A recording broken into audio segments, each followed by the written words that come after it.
This is Mike Tatarski, host of the Vietnam Weekly podcast and author of the Vietnam Weekly newsletter. In case you somehow missed this news, Ho Chi Minh City's long, and I mean really long, delayed first metro line finally opened to the public on Sunday, December 22nd. Tickets are currently free through late January, and to say city residents are excited is a major understatement. On the opening day, local media published photo essays of an enormous crowd waiting to get into Ben Thanh Station downtown, with people reportedly traveling from as far away as the Central Highlands to try out the train, which is Vietnam's first urban rail line with an underground section. Hanoi's two already existing lines are above ground. I walked over to the elevated Thao Dien station a little after 10 a.m. on the 22nd, the time that it opened to the public officially. And three trains heading towards District 1 stopped and carried on without opening their doors because they were already full. With the crowd on the platform growing, I decided to try again later that afternoon when I was able to get right onto a train, though it was packed. I've used it 2 more times since then, and the trains have still been busy. I've heard from other friends that the crowds this past weekend were insane, so busy that they simply decided not to even try. This embrace of mass transit is heartening, though not without some early hiccups. Service was halted for 30 minutes during a heavy and totally out-of-season thunderstorm last Friday evening. Don't know what's going on with the weather. The crowds will surely die down once you have to pay for tickets and later in January, but this is inarguably a historic step for the city. What might it mean for the future of Ho Chi Minh City's urban fabric? These types of questions are pondered by Huê-Tâm, today's guest and an assistant professor at Arizona State University's School of Geographical Sciences and Urban Planning. Huê-Tâm explores the effects of new technologies on space and society, especially on how people move, work, shop, and socialize in cities. And she has extensive research experience in Vietnam. We discussed her theory of productive frictions in Vietnamese urban areas, the impact of mass transit on daily life here, misguided discussions of motorbike bans in urban centers, and how Ho Chi Minh City should harness its unique nature to present itself as a new model for urban development, rather than simply pursuing the same strategies used by other cities. As always, if you have any comments, feedback, or guest ideas, get in touch at matatarski@gmail.com. Let's get to my conversation with Huê-Tâm. Huê-Tâm, thanks so much for coming on the podcast. Thanks a lot for having me. Of course. So I think a mutual, or at least a reader, brought your work to my attention, and especially the concept or theory of productive frictions, which you coined the phrase, particularly in the Vietnam context. So what are productive frictions, and how did you develop that idea? Well, thanks for asking. For sure, the concept of predictive friction is very central to my work. So I'm an assistant professor in urban planning, right? And the theory of predictive friction is a theory of access, mobility, and street life. It explains the relationship between traffic flows and the street life that you observe on the side of the road. The theory itself is that the way that you move around allows a certain form of contact with what you notice about your environment and some form of contact in terms of, what you perceive, like through environmental perception, and a form of contact in terms of like where you're able to stop. So the theory of predictive friction is very much grounded in Vietnamese cities where, especially at the turn of the 2010s or mid-2010s, when Vietnamese cities were basically at motorbike peak. And what I observed there was an extremely high level of predictive friction. And what I meant by that is like the argument is that the way people move around riding motorbikes allows for a very high level of interaction with the environment, with the places and the people around them, which makes it possible for them to stop on a whim, to stop basically anywhere and multiple times along the way, and therefore to participate in a large number of activities, much larger than if they were walking, because, they would not go as far, and much larger than if they were driving, because it's just so much more difficult to stop while you're driving in the Vietnamese city. I mean, as it was, meaning extremely vibrant with lots of opportunities along the way and so on. A little bit that I can share about the development of the theory, or at least its origins. At the time, I was working on urban development projects in Vietnam, and I was especially involved in transit-oriented development projects associated with the development of the metro lines, both in Hanoi and Ho Chi Minh City. So, of course, we were writing a lot of very long and extensive and data intensive reports about what the future of mobility would look like. And I was taking issues with the fact that there were very little mentions of motorbikes. We were constantly talking about the post motorbike city, Mm. basically, a city that would be shaped by mass rapid transit, where people's everyday life would rely much more on this new form of transportation, but with very little reference to what we're starting from. And I felt a need to understand how the motorbike centric city functions before thinking about what the future of the city, how to improve the people's mobility, people's access to the places they need to access every day. And another question that I won't say bothered me, but intrigued me was I already had this predictive friction idea in mind. And if predictive friction there is, it means that a lot of people whose livelihood depends on the connection to the flow, on the possibility for people to stop and buy something from them. So I'm talking not only about street vendors, but I'm also talking about all the small businesses that you have lining up the streets in Vietnamese cities. My concern was from a perspective of economic development. What happens to all these small businesses in a future city where there's not as much productive friction? I had kind of this concern that I had this sense that maybe their livelihood largely depends on this form of transportation that makes it possible for people to stop along the way and interact with them. Yeah, it's a really interesting concept. So I've lived in Ho Chi Minh City since 2010 and have driven a motorbike pretty much the entire time. Although I will say I drive less now than I used to, but it is the convenience is undeniable of just, driving along. Oh, I want to bond me, I'll stop. And, sometimes you don't even have to get off your bike. Whereas in the US, you basically get in a car and drive like to the destination you want to go to and don't stop anywhere in between. We will get to a few other things you mentioned, like transit oriented development. But I wanted to ask, I mean, I'm sure you've seen since you study this, but in Hanoi, especially recently, they're really pushing this idea of low emission zones in central districts in Hanoi. That sounds nice in theory, but that I think by 2030 would basically ban motorbikes from some of the central districts.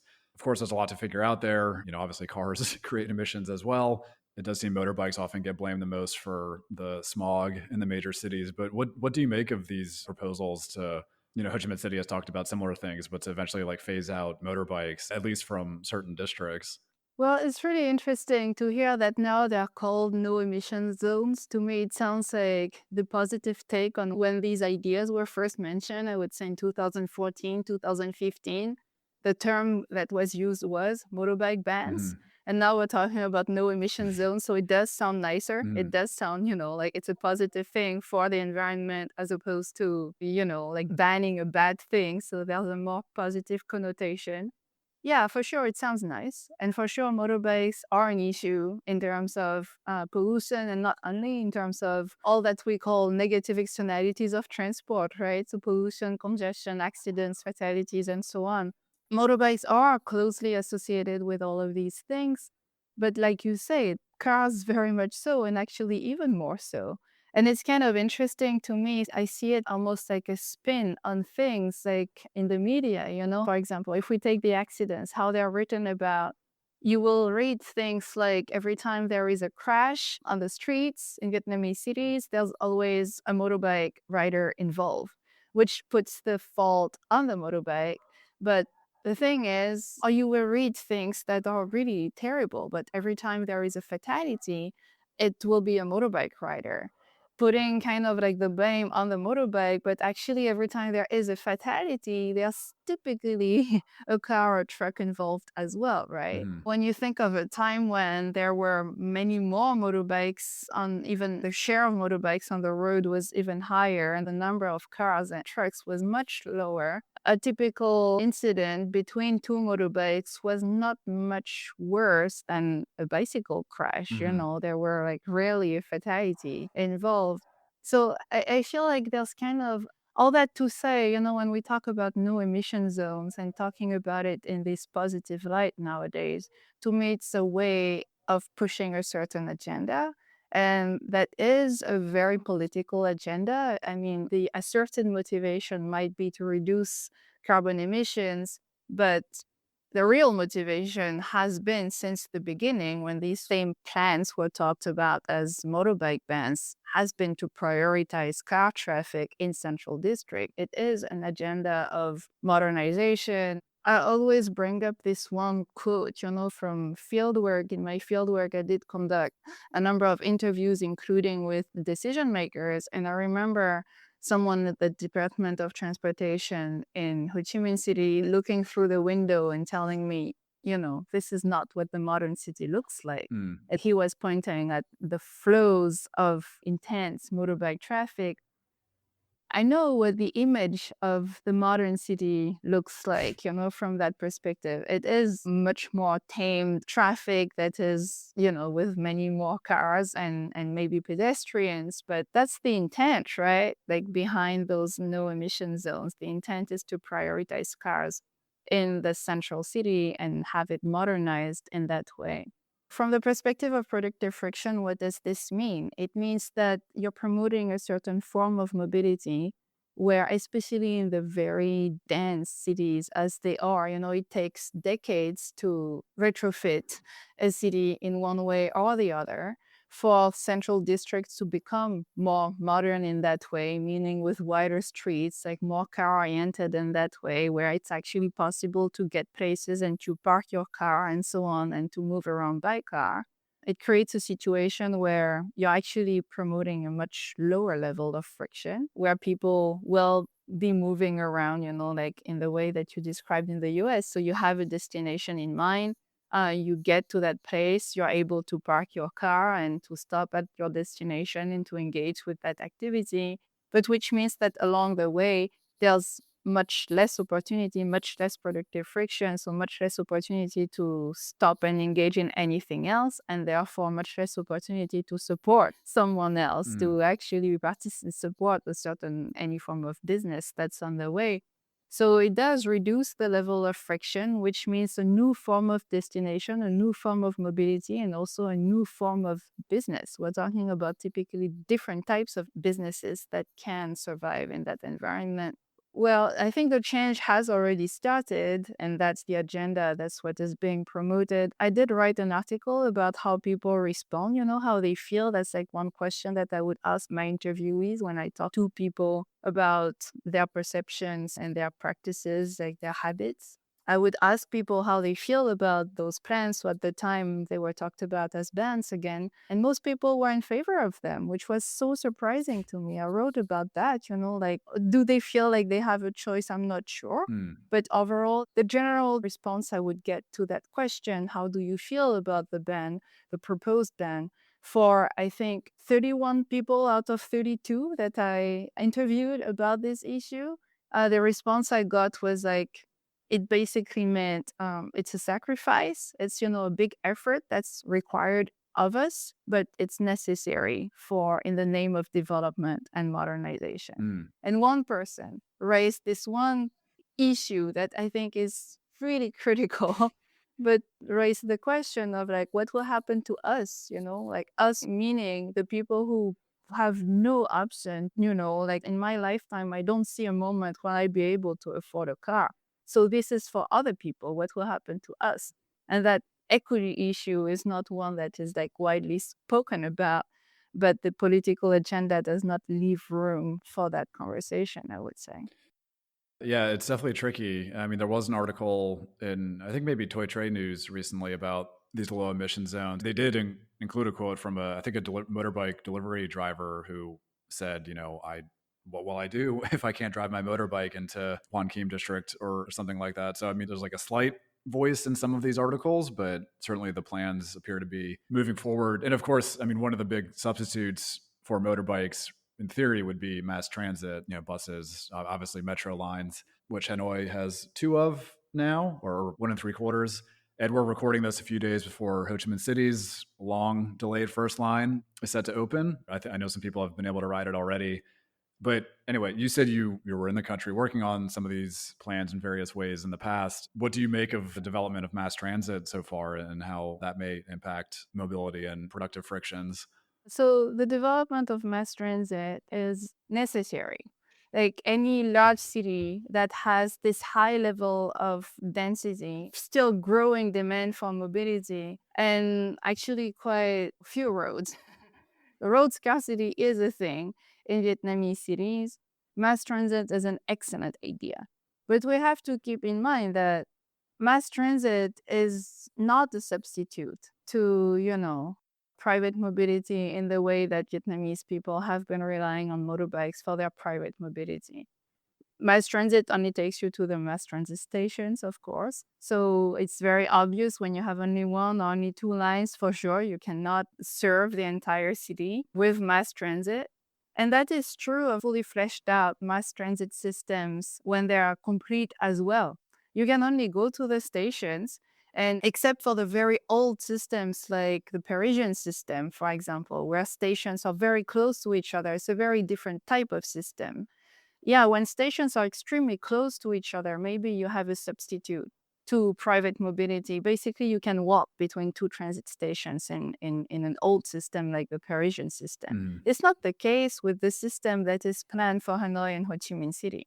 We're talking about systems that are much more like commuter rail systems, where you have actually quite long distances between each station. And those systems, they will work as commuter rail. And that is what the first lines in Hanoi already work as. It can work for people who live, near a transit station in the outskirts of the city and have to go to work in the central districts every morning and come back home every evening. But when you think about it and how, the economy functions today, very few people have this lifestyle and very few people have this type of jobs. Like we're talking about white collar jobs who are, in office buildings in the central districts. But we're not talking about people whose livelihood, again, remains small business. People who have to do deliveries every day. You mentioned the delivery drivers, but that's true. Any people who need to buy a lot of things every day and sell a lot of things every day and do a lot of small trips between destinations very locally, like from where they live to where their children go to school to where they do their business. A lot of businesses are at home in Vietnam. So the share of Mm. the population who will actually need this type of daily commute between very fixed destinations every morning and every evening is actually quite small. And yeah, that's like what I make of these systems. They serve a certain share of the population that is today, at least, not the majority. Yeah, that does seem to be the case. I mean, I had the chance to ride or checked out both of the lines in Hanoi a few months ago, and the newest one is especially nice, very clean, and they work. I mean, I don't want to dismiss them. Of course, you have to start somewhere, but mostly useful, like you said, for people who live or work along the line. And the one here in Ho Chi Minh City, I mean, I live near a station, so I will certainly give it a shot to go into, Central District 1. And I suppose if you live in one of the apartment complexes along it, here, like in District 2 or something, that would be useful. But it's interesting when you read articles where there's quotes saying it, of course, is a big deal for the city. Like, I'm not denying that. But when people talk about it, like revolutionizing transportation in the city, well, it's not.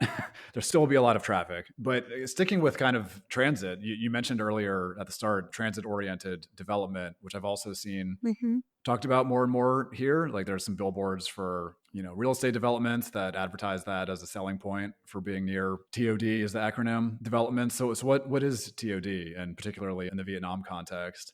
Well, TOD in general is kind of interesting. TOD is an American concept, right? Okay. It was invented, it was like coined by an American architect when transit lines were being developed on the West Coast, Mm. so in car-centric cities. The reason why I'm mentioning this is because there's a context to, the relevance of TOD. So TOD, transit-oriented development, is development that is integrated with mass transit. So development, like you said, is oftentimes oftentimes when we think TOD, we think real estate development, so housing development especially, and also commercial development.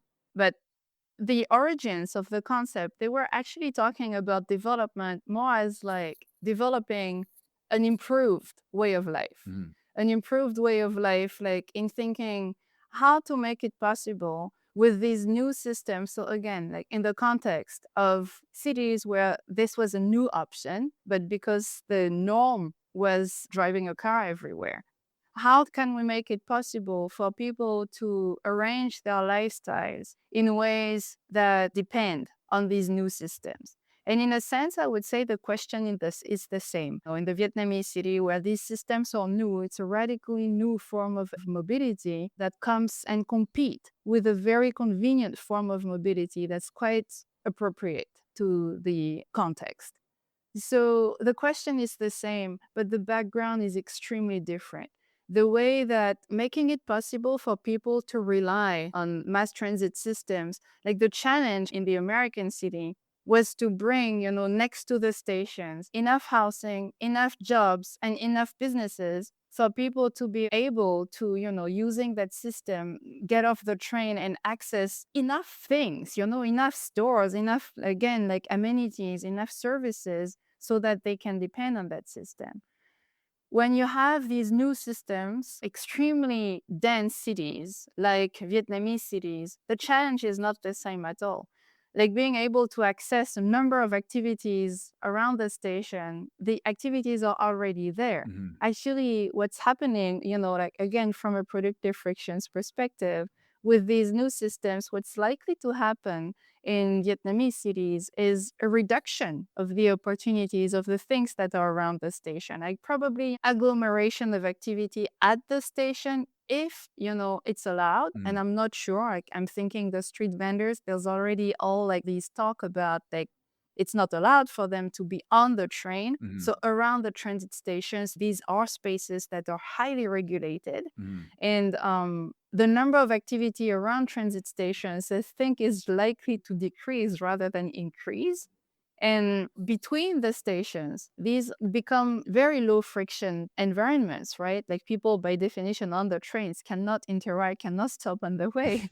So these opportunities, people who are like in between stations, the houses that are right next to the line, but in between stations, are losing out on opportunities to develop any form of activity on the ground floor. Like the houses that are at the stations are actually, it's a big win for them. But the type of activity that can be developed there, I think, will be and is already like heavily regulated.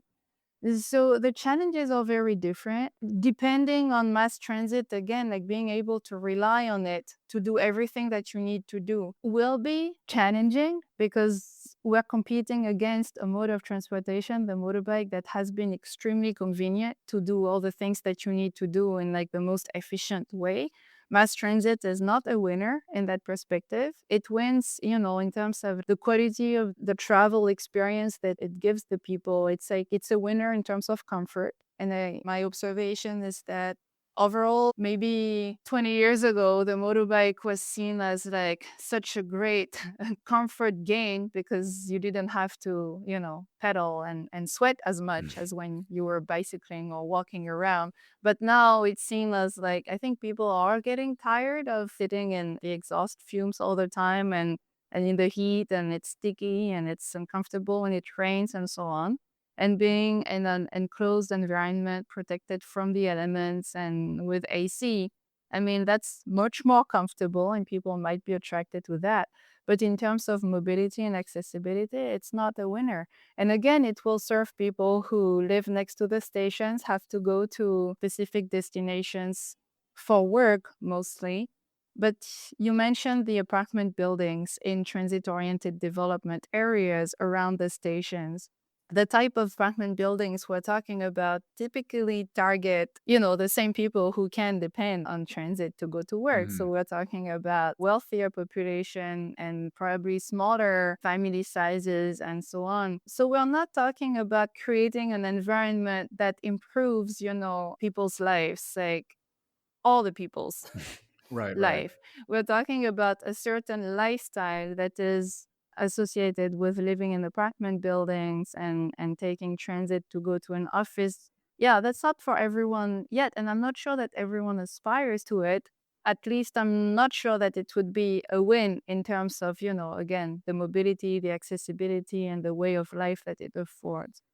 Another thing that I wanted to mention is like the original concept of development was also about making it possible for all modes, including the car, and including in the TOD concept, there's like a big concern for pedestrian access, being able to access places when you get off the train. So again, in the context of American cities where it was developed, concern with, well, pedestrian access, because when you get off the train, that's how you would do the first and last mile, as they call it, or the Mhm. first and last kilometer, right? How do you access destinations around the station?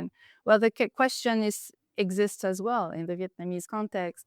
And I would say that the motorbike, like those micro, like powered mobilities, whether it's the motorbike as we know it, or, the e-scooters, or, electric bicycles, or the bicycle itself, this would be an excellent solution as a complement to mass transit. Being able to use transit to do the long segment of your trip and then end your trip and access all the places you might need to access around the station and increase the range, around the station using one of these smaller modes Mm. would be an excellent solution. But transit-oriented development is not just housing around train stations. It's all of the other amenities that make it possible, to have these multimodal connections, starting with park and ride. And park and ride facilities are not that was the challenge since day one. When I was working on these plans before, like the construction even started, but the plans did not include any park and ride facilities, not systematically, not at every station. Mhm. And now there is one thing that's absolutely necessary, I would say, for this mass transit system to work as what it's meant to be, meaning the backbone that structures the development of the city. And that's like the backbone for long distance mobility inside the city for people, and not so much for goods, but for people. For it to work this way, it's absolutely necessary that people are able to park their small vehicles. In the future, it might not be motorbikes anymore, but small vehicles that allow them to access the places, to come from wherever they come around the station, and to access the destinations they need to access from their final station. It's absolutely necessary for them to have a place to park their vehicle. And at the extremities, you would want park and ride to be for cars, because you want to accommodate this car traffic is not going to decrease. It's only going to increase. Yeah. So TOD is also about the integration of all these modes together. So you need to make it possible for them to connect to the backbone of mass transit. Yeah, I've seen here that most, if not all, of the above ground stations here, and meaning Ho Chi Minh City, have parking lots beneath them, but only for motorbikes, and pretty limited number of motorbikes as well. I mean, I assume car drivers will just skip it, unfortunately. And then downtown, I mean, the underground stations have no parking, and parking in District One is a perennial issue. There's basically nowhere to park. Plans to build other garages haven't gone anywhere. So yeah, a lot of complex factors. They are trying with some of the other, there's like public bicycle rentals in at least District 1. I'm not sure how functional it is, but then there's talk of like feeder bus routes going from neighborhoods to the stations. We'll see how all of that works. But I'm curious if, obviously every city is unique and distinct, but is there any city maybe a little further ahead of Ho Chi Minh City in terms of development that might serve as a model of some sort when it comes to transit and productive frictions? I mean, city officials, repeatedly over the years talk about Singapore, which I'm sure as an official has a lot of appeal. Like you go there, it is very clean, it's very walkable, the MRT is amazing, all of that good stuff. But I mean, in addition to being kind of an impossible goal, just given the wealth of Singapore, it's also quite sterile for the most part. But is there another city that you think might be a good role model for? I guess, let's say for Ho Chi Minh City specifically. I have another suggestion, a more ambitious one, but that's one that I've held for a long time now. I think it's up to Ho Chi Minh City to make themselves a role model for other cities. Ah, I think they have a unique opportunity to make themselves, and I'm not sure it's still there. I feel like it's like time is getting short, but there is an opportunity for Ho Chi Minh City to become a role model for other cities. When you think about in my field, of urbanism, the role models in general today are the bicycle-centric cities. All the cities like we're talking about, we're always, and sometimes it gets a little annoying because not all cities will become Copenhagen or Amsterdam, sure. but they're considered, like the model cities from an urbanistic perspective because they are low emission, because they are safer, because they are quieter, and because people are able to access all the places they need to access using bicycles. we venerate what has happened in Paris that has become basically a bicycle-centric city overnight Mm. in just a matter of 5 years. It does require creating the infrastructure. It does require, like increasing the density in the ways that, again, make it possible for people to depend on this type of mode and so on. All the factors are already there in the motorbike-centric city that is Ho Chi Minh City or Hanoi today. I mean, or was Ho Chi Minh City, where Ho Chi Minh City and Hanoi 5 or 10 years ago. All the factors were already there. This like street life, like, a vibrant urban life where there's always something to do. This ability to access all the places that you need to access. I was working with data collected by the JICA Mm. for the purpose of those mass rapid transit lines development. We were working with 60,000 travel surveys. They survey 60,000 people in Ho Chi Minh City, asking them how they move around and where they go every day and so on. They had greater access to the places they need to access. The number of trips they would make every day was higher than any travel survey I've ever Mm. worked with, whether it's in Europe or in North America or other Asian cities. And yet, the average commuting time was only 15 Hmm. minutes, which is much lower than what you would experience anywhere else. Yeah. When it comes to making, the entire city low carbon, there's like a very easy trick, right? Which is to promote the electrification of those vehicles. And the vehicles exist, like VinFast is making them. Hmm. They have an opportunity to be the leader on the market, worldwide on the electric motorbike. And yet, I don't hear of any plans to subsidize the replacement of old polluting vehicles with those clean vehicles while keeping the same, like allowing it for people to keep the same level of access and so on. I hear more of talks of, banning small vehicles like motorbikes in the name of this is not what the modern city looks like, than talk of preserving this form of mobility and improving it by making it cleaner and making it safer too by building specific infrastructure for them. To me, like reversing the priorities and making sure that motorbike traffic, or ideally, cleaner versions of it, meaning electric bicycles and electric motorbike traffic, you would want them to have priority and have the best infrastructure and accommodate for a number of cars, like accommodate for one lane of car traffic. That makes sense. It's always in the name of promoting the multimodal transportation. Like every city will always need a network where you have low level of friction because you do want the ambulance to be able to go through as fast as possible through the city. Mm. But at the same time, having this high level of friction, productive friction, means a high level of access and a high level of vibrant street life.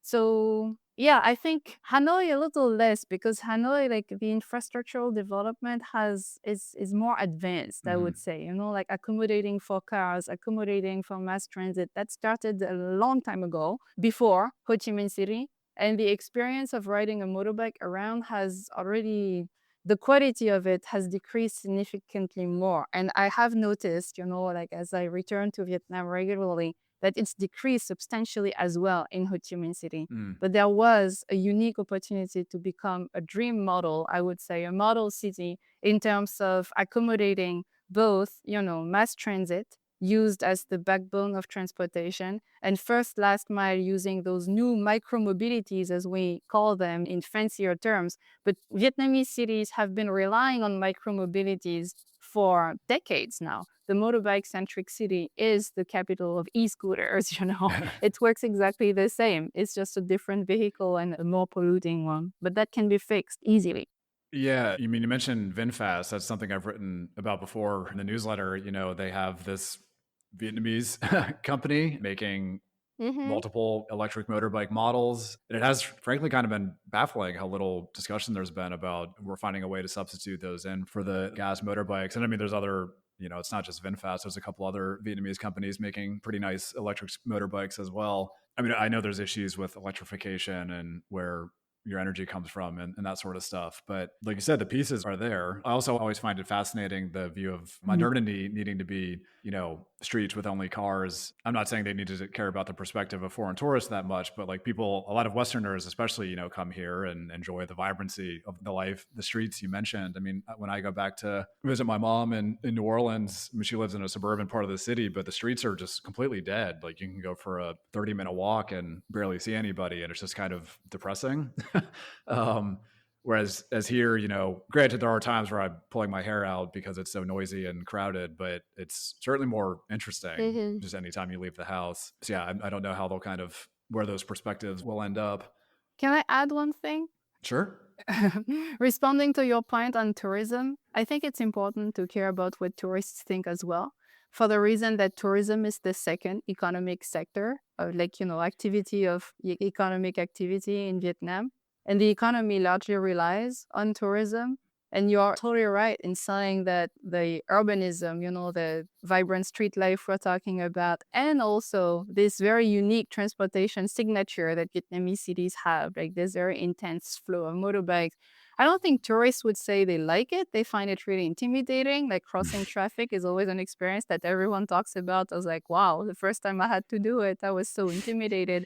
But at the same time, it leaves a unique memory. And that's like something that you see featured on postcards all the time. And it is like an attractive factor that it's a very exotic place because it functions very differently. It relies on this very intense flow of traffic. That's something that I've put at the forefront of my work when I encourage Ho Chi Minh City to think of themselves as a model city, as an opportunity to invent something new and so on. Part of my argument is also in the name of economic development. Economic development should be a motivation for considering this plan as well. We were talking about small businesses, especially on the ground floor, like home-based businesses and so on. We know that in Vietnam, they represent about 30% of all jobs, like including street vendors, but not only. We're talking about all those small businesses. It's, it's a very important economic sector to support like the rapid growth that Vietnam has experienced. This sector of small home-based businesses, independent businesses, is core to the resilience of this economy. That's how the economy is resilient to major shocks like COVID and like big, employment crisis, because people return to these jobs. And these jobs do depend on high levels of friction. Without high level of frictions, it's really difficult to sustain that activity. So it's like reducing productive friction in the name of development and modernization is actually jeopardizing, like a major sector of activity that is small businesses. And the second sector of activity that's critical to Vietnam's economic development is tourism. These two sectors are impacted by the transportation policies that are adopted. Yeah, it's all a great point. So lots to chew on and certainly lots to think about and keep an eye on moving forward. I mean, personally, I'm very excited for the metro line to finally open here. It's become a bit of a running joke among my friends how much I talk about it. It's a starting point, a long way to go, but we will see how things go. Anyway, Huê-Tâm, I appreciate you taking a fair bit of time out of your schedule to talk to me. I know you're jet lagged as well, so really appreciate that. And I mean, it's a great kind of call to action as well for Ho Chi Minh City to try to become a model city itself, kind of a perspective shift. So really appreciate you coming on, and thanks so much. Thank you very much, Mike. It was a pleasure. That's it for this episode of the Vietnam Weekly podcast. Connect with Vietnam Weekly on Threads, LinkedIn, or Instagram. Thank you so much for listening. Please rate or review the show on your preferred podcast platform. See you in 2 weeks, and Happy New Year.